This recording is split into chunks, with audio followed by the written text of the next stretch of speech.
science fiction and fantasy as a genre and as fandom is changing, and the people who were nominated for these awards, are women. They're queer people. They're not just old white men that were talked about ad nauseum by the hosts of the Hugos this year. They're people that have existed and always existed in the world that haven't been getting the recognition they deserve. And her message was one that, like, it is not easy to be a person that is not a cishet white man in the year of our Lord 2020, but like that is the way that science fiction must go forward in order to survive.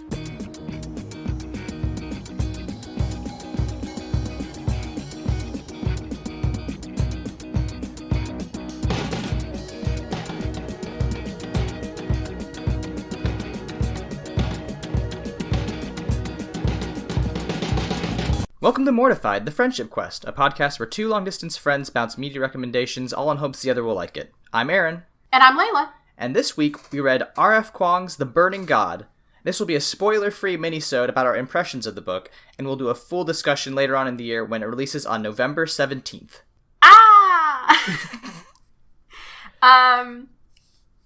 Yeah, okay, so a little bit of housekeeping at the top of the show. It is the beginning of the month, which means it's a great time to sign up for our newsletter, which is going to come out on Wednesday, I've decided, because this episode is going to come out on Monday. The link is always in the show description. We'll make sure to put it in any of the posts. It's once a month. At the beginning of the month, it's just our schedule, a couple of recommendations from us, and whatever fun stuff we think of putting in. And we might wish you a happy birthday. I'm working on a happy birthday email. It'll be really fun. So yes, that's very quickly. Aaron, before we get into the most brutal series in literature right now, do we want to talk about how we got to read this 3 months ahead of time? Yeah. So loyal listeners will know that a couple, I guess over a month ago, RF Kuang, the author of this series, tweeted out like, "Hey, if you want to get an ARC, you can contact my my publicist and see if they'll give you one." ARC means Advanced Reader Copy. So we did, and I was like, whatever. We technically have a platform. And at first they were like, yeah, I mean, it's just going to be such a huge trilogy that we can't just like give out these things. But then the publicist, whose name is Pamela Jaffee, who has been so kind and generous to us, she did give us the NetGalley codes to read The Burning God. Yeah, we basically just asked. And astonishingly, we were able to get access to this book, and we've been reading it over the past couple weeks, and it's... I mean, we love the Poppy War. We talked about The Burning God constantly, right? Like, you recommended the Poppy War audiobook to me back in 2018, and I listened to that, and I was just like, wow, I don't even know why I'm trying to write, because this is exactly what I want to write, and somebody's already done it, and it's just so good. And so we've loved this series. Like, the Dragon Republic came out nearly a year ago, and that one was just a whole nother, just brutal. Right, the story, the series follows the story of Fang Runin, who is this girl who lives in fantasy China, basically, and she escapes poverty by joining up with a military academy.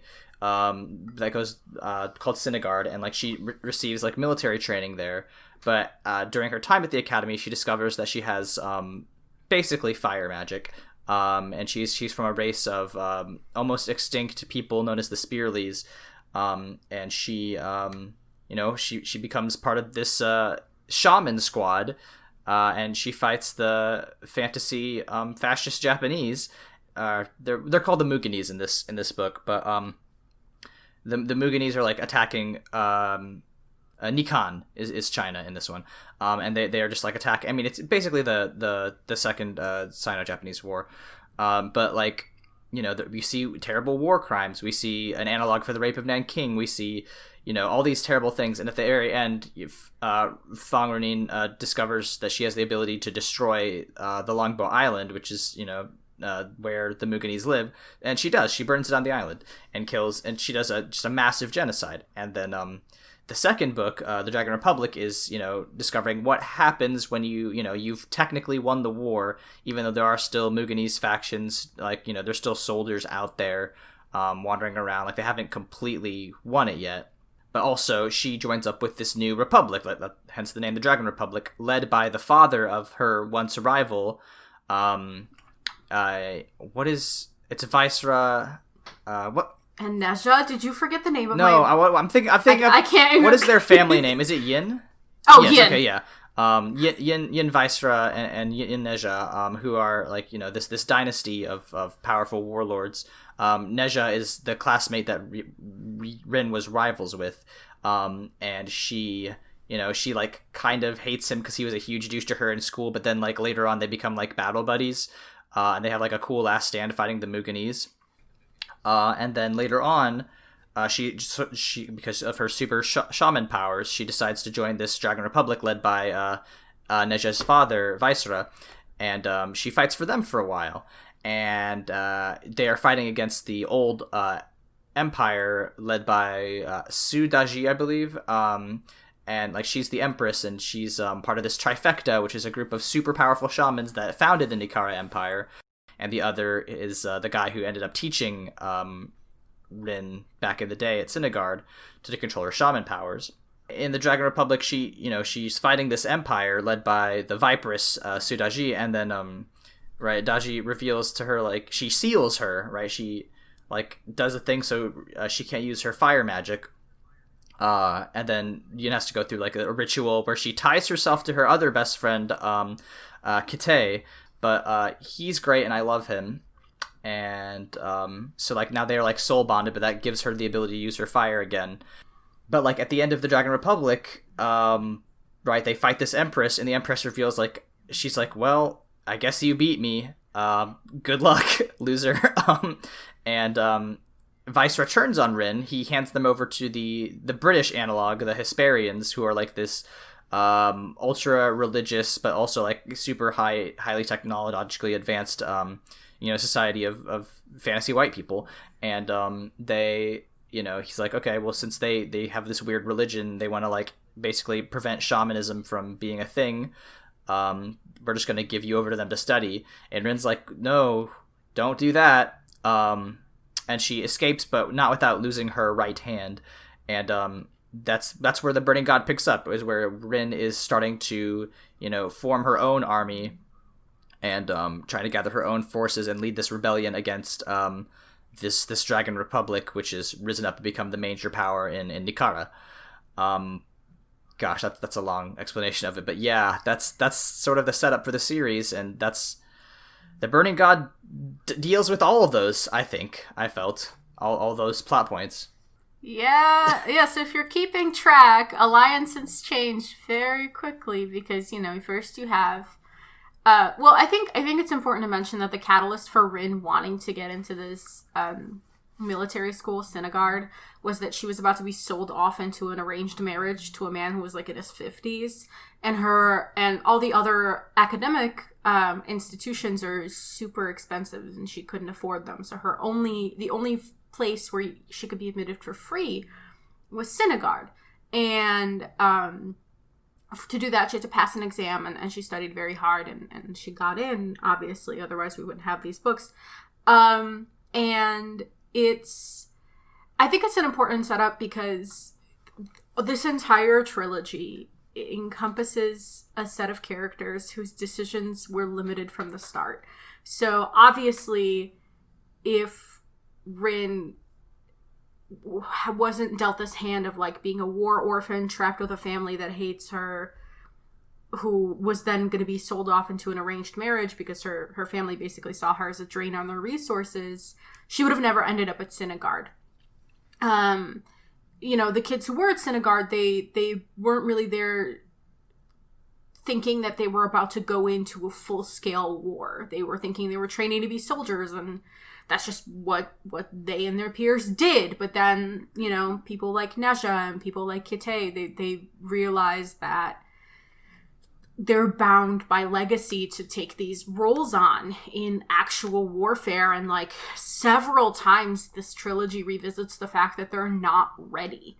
And it's just, you find yourself over these 3 books tracking all of these alliances. And like Rin spends the whole first half of the Poppy War hating Nezha's guts. And with good reason. He's a total tiny douchebag. And then, by the end of book 2, which if you haven't figured out, we are going to spoil the shit out of books 1 and 2.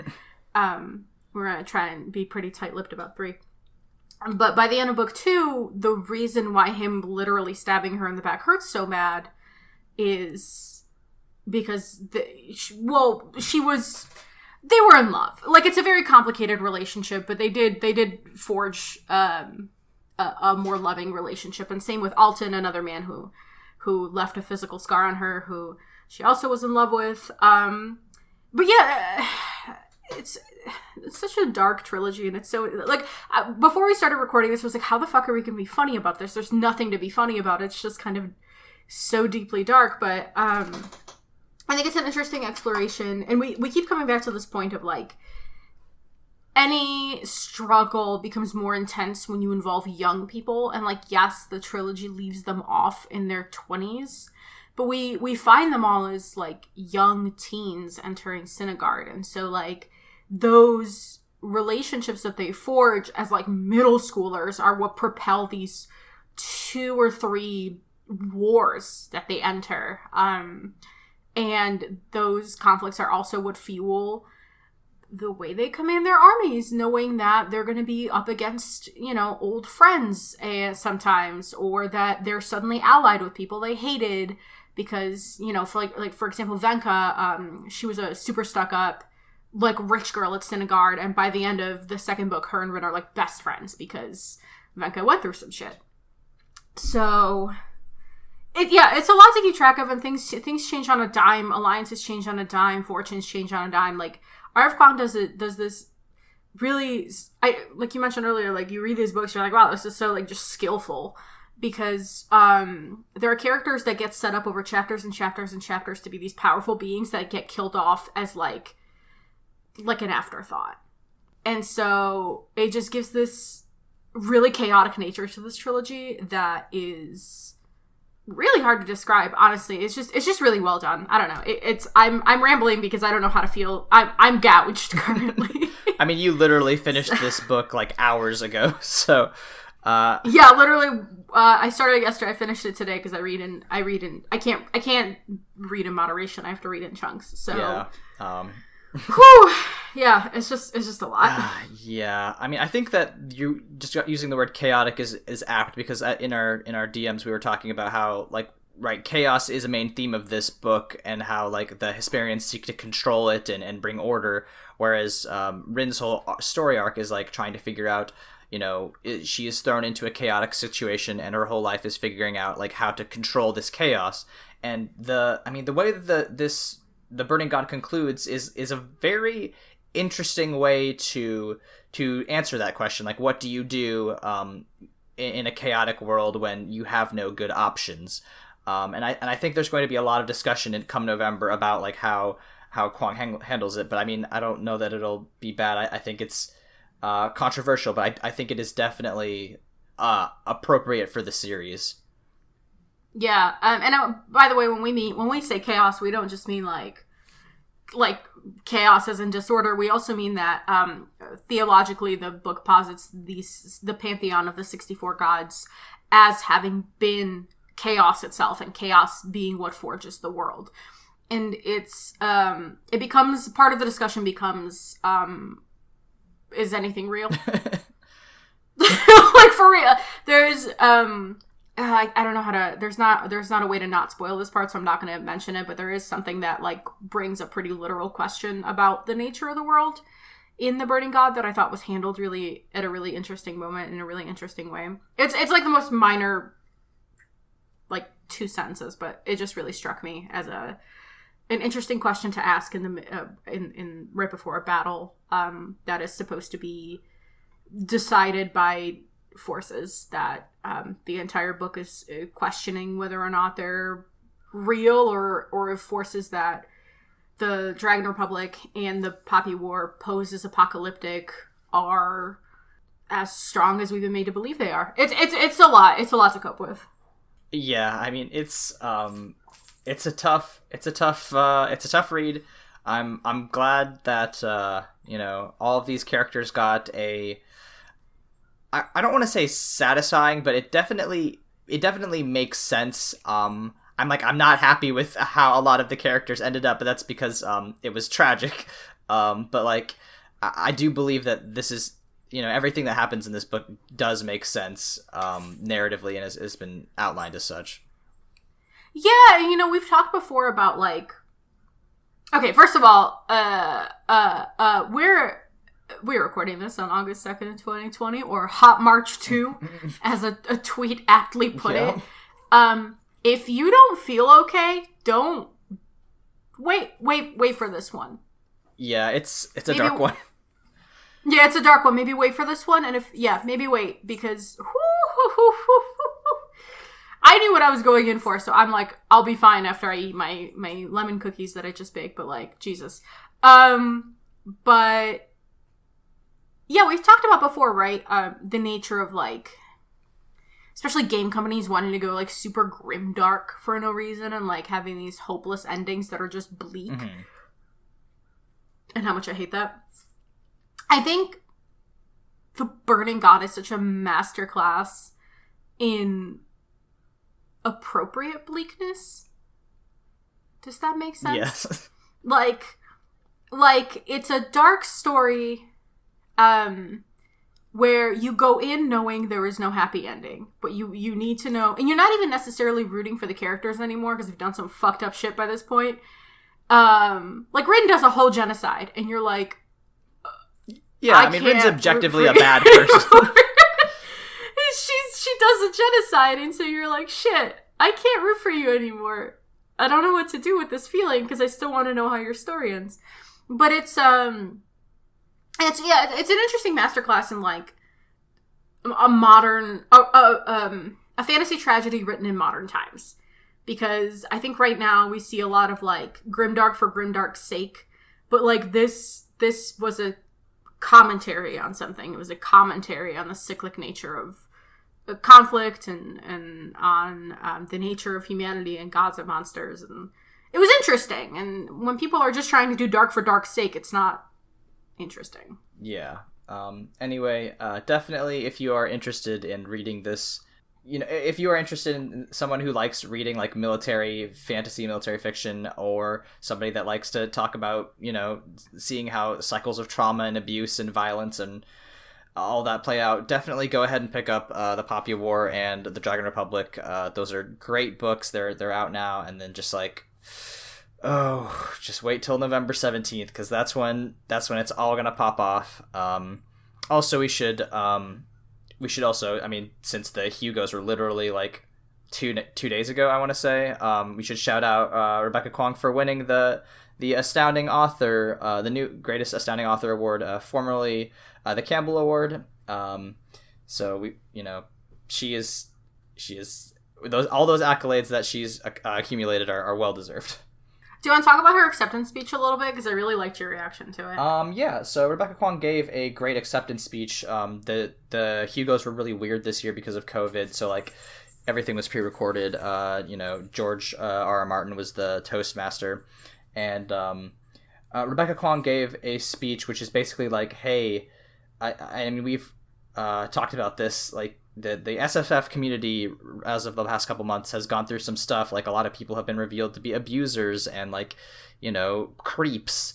And like Rebecca Kuang addressed that. She was like, hey, you know, being a person of color in SFF is not easy. I'm not sure that, you know, I would have, you know, gone into it after having written the Poppy War if I knew what I knew now.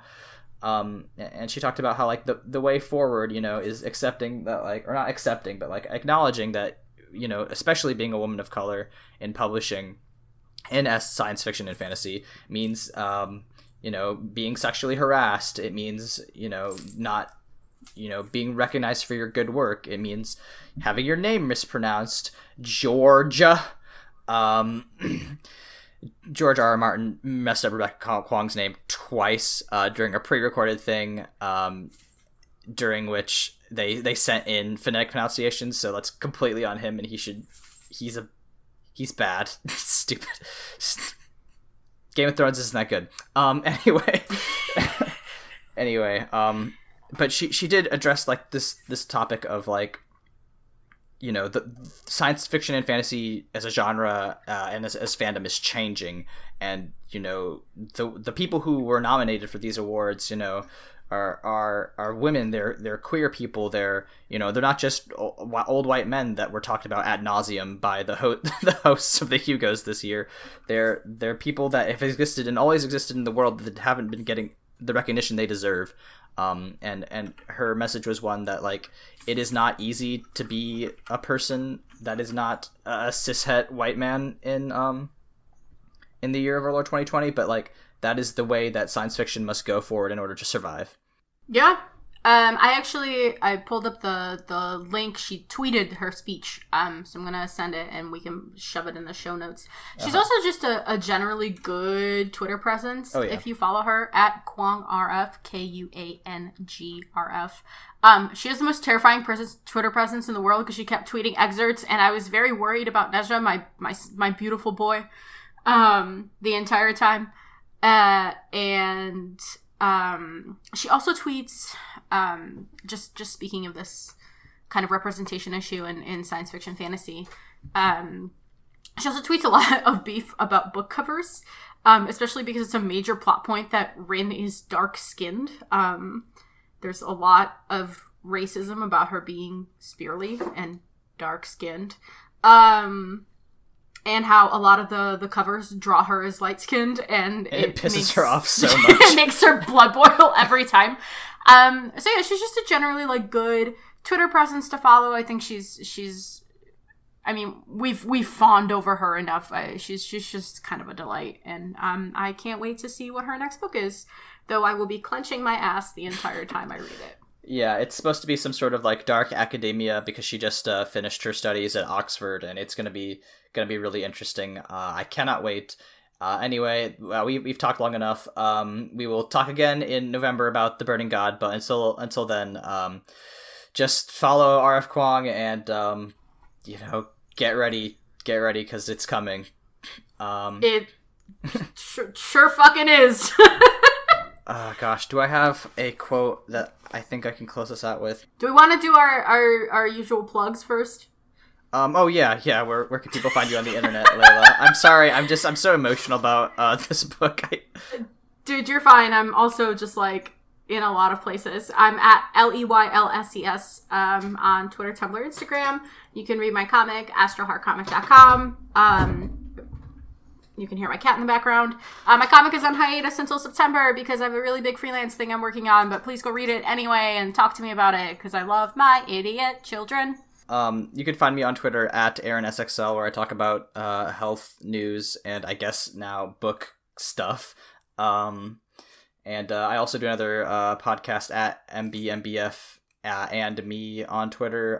We're going to be watching the 2004 film Saved, which is apparently a very interesting and funny look at evangelical Christianity in high schools. Oh my god, have you not seen Saved? No.